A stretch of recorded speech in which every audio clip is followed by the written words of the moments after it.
Hey, what's up, guys? I'm David DiMuzio. And I'm Steve Cook. Welcome to Hair Loss Hope. And today we are going to talk about finasteride and oral minoxidil, and could it potentially kill you? So before we get into that, Steve, I'm getting my private pilot's license. Starting my training this coming week. I have a Piper Cherokee that I own, and I'm very excited.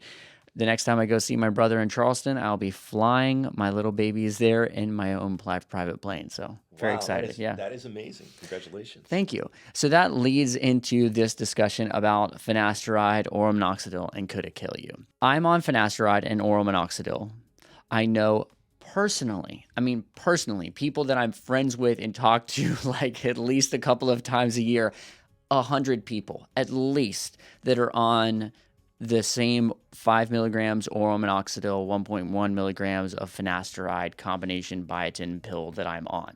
You're on the same pill. I mean, actually, is Dodge on that too? I believe so, yes. So like just in this office alone, there's at least 4 people, Dr. McGrath, you, me, and Dodge, just in this office that are on this, not to mention 3 of my brothers, like countless friends, Rolandis YouTuber on oral minoxidil anyway, and finasteride, Killian, J International, like all of them on all of those things, and none of them have died.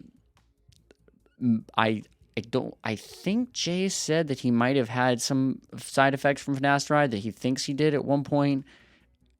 I can't remember, but I know all the rest of them, no one has ever mentioned any side effects on finasteride. I've never had any or oral minoxidil to me. One YouTuber, another popular YouTuber, I forget his name actually, but I interviewed him once, but he's a surgeon. And I remember him telling me that he was worried about oral minoxidil because he thought it would actually give you less facial hair.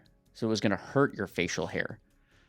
But anyway, I told him, I was like, I've got a lot of facial hair. You've got a lot of facial hair. Like, I don't know. It doesn't seem to be hurting our facial hair either. So we got another question from Alan. He was saying that there's a black box warning or a warning on it saying that, it could cause a bunch of heart issues and all these things.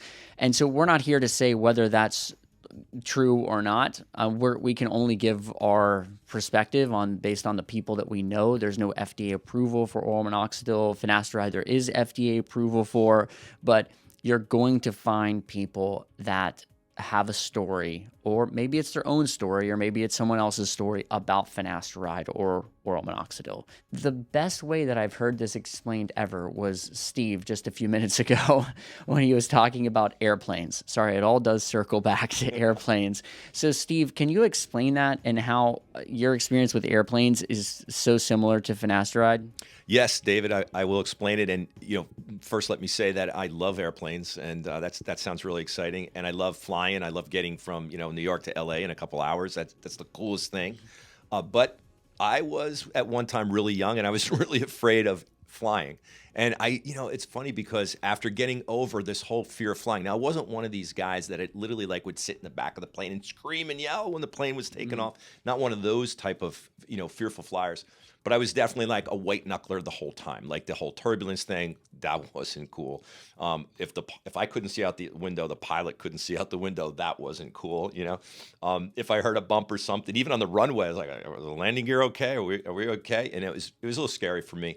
And I'm thinking about it later in life when I flew all the time, and I'm thinking, wait a second, you know what? I grew up like right outside of Newark Airport, and I used to watch the planes coming in, and for 20 years, and they land every minute and a half. And the last time I checked, or at least what I remember, is there was never any crashes.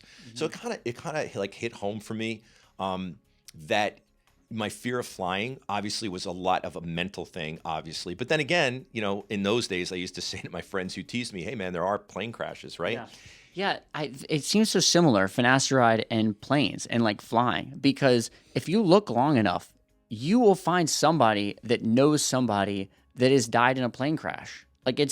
There's enough plane crashes. We all know Kobe Bryant. There's plenty of celebrities we can all name that have died in plane crashes, right? But not even excluding celebrities, I'm sure there's probably someone watching this video who knows somebody who's died in a plane crash, or at least knows somebody who knows somebody who's died in a plane crash. If that's the case, then is that like, these guys who are writing these YouTube comments to me and they're like, hey, David, you should really be honest about finasteride and like that you really have side effects from it. You should just, you should be honest with people about that. I'm like, I am being honest with people about that. But people are kind of looking for this, and they have that fear in their mind. And so it's like a fear of flying.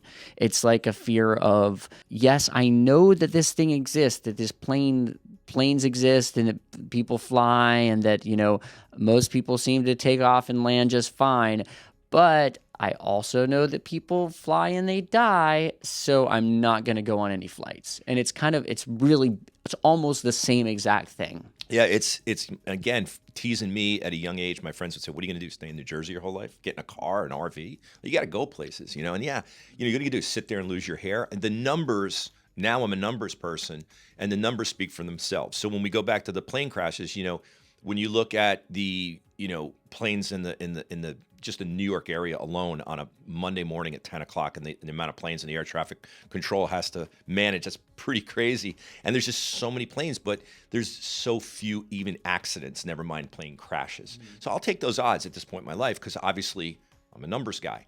When it comes to the medications, and yes, you are right, David, you brought up a great point. Everybody knows someone who works out at a gym with someone who picks up their dry cleaning of a guy that had a side effect. Yeah. And it's become what I call like an urban legend now, or an urban myth, whatever that thing is that people talk about that never really happened. Especially the biggest one, which is like I took finasteride and I could never get an erection the rest of my life kind of thing, That's not one of the side effects. That's what's funny. In the clinical study of 12 years, it's a slight drop in your sex drive, not irreversible or just simple erectile dysfunction. I will say, and I'll say this to all the guys watching this, because we do prescribe, or clinics do prescribe, the finasteride to some females as well in non-childbearing years, that, men, especially at a young age, are expected to perform in the bedroom at a very high level every single night. And God forbid they should have a bad night.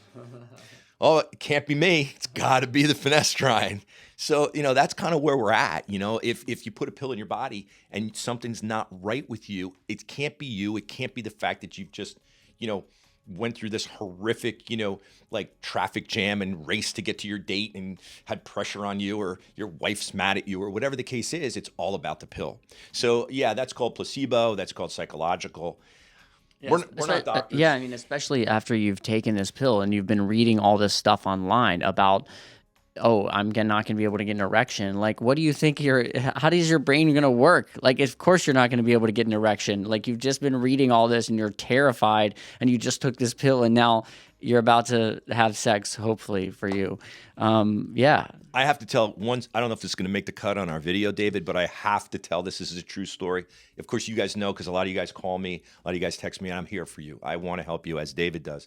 A young patient, 25 years old, super good looking young guy, up in Washington, D.C. area, calls me. I get a text from the 911, meaning like at Dr. McGrath's clinic, I'm kind of tied into any issues that can happen over the weekend.